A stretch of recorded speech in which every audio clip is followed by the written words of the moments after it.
अस्सलाम वालेकुम जी। मैं पलक ते शायद मैनू कोई लोग जानते होन या कभी किसी ने मेरी वीडियो वेखी होवे या व्लॉग वेखे होन। मेरा अज सुबह 5 बजे वीडियो बनाने का मकसद है। मेरा हाल वेख लो, मैं इन्नी को मेहनत करनी पई आ ना, सिर्फ कि एक ना एक मेरी कोई वीडियो यूट्यूब ते वायरल हो जाए, जिदी वजह तो लोग मैनू थोड़ा जिहा जानन लग जान। सुबह 5 बजे का टाइम है तो मैनू नींद ही नहीं आती पई कि मैं इन्ना अपने काम नाल प्यार किया है, मैं इन्ना काम किया है, लेकिन उसका रिस्पॉन्स ही नहीं आ रहा कोई भी। क्यों नहीं आ रहा मैनू नहीं पता, लेकिन मैं अपने काम नू बहुत प्यार करनी है तो मैं अपनी वीडियो इस तरह ही अपलोड करते रहना है।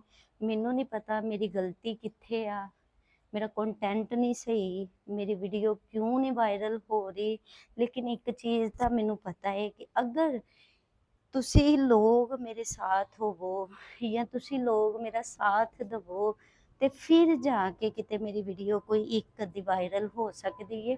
यार मैं अपनी वीडियो वास्ते बहुत मेहनत करनी पई आ, इन्नी को मेहनत कि सारी सारी रात सारा सारा दिन सो के नहीं वेखीदा।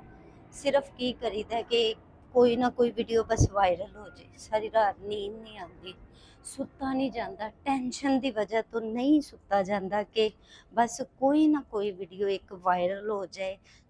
सुबह ਨੂੰ ਉੱਠ के बस मोबाइल फड़ीदा, मोबाइल देखीदा कि वेखी व्यू किन्ने आए ने, वेखी लाइक किन्ने होए ने, कमेंट्स किन्ने होए ने। उस तो बाद फिर ना दिल टुट जाता है, ਜਦੋਂ ਇਨਸਾਨ ਆਪਣੀ ਮਿਹਨਤ ਨੂੰ ਜ਼ਾਇਆ ਹੁੰਦਾ ਵੇਖਦਾ ਨਾ, ਉਹਦਾ ਦਿਲ ਟੁੱਟ ਜਾਂਦਾ ਹੈ। ਪਲੀਜ਼ ਸਾਥ ਦਵੋ ਮੇਰੇ ਚੈਨਲ ਦਾ, ਮੇਰੀ ਵੀਡੀਓ ਦੇਖੋ, ਉਹਨੂੰ ਲਾਈਕ ਸ਼ੇਅਰ ਕਰੋ।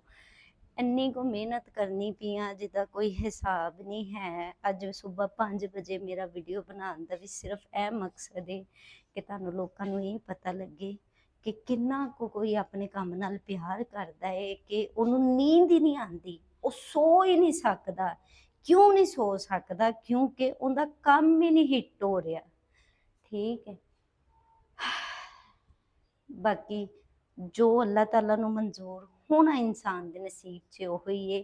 ਲੇਕਿਨ ਤੁਸੀਂ ਵੀ ਲੋਕ ਥੋੜਾ ਜਿਹਾ ਸਾਥ ਦਵੋ, ਮੇਰੀ ਵੀਡੀਓ ਦੇਖੋ, ਲਾਈਕ ਕਰੋ, ਸ਼ੇਅਰ ਕਰੋ, ਕਮੈਂਟਸ ਉਹਦੇ ਤੇ ਕਰੋ। ਬਾਕੀ ਤੁਹਾਨੂੰ ਸਭ ਨੂੰ ਅੱਲਾ ਹਾਫਿਜ਼।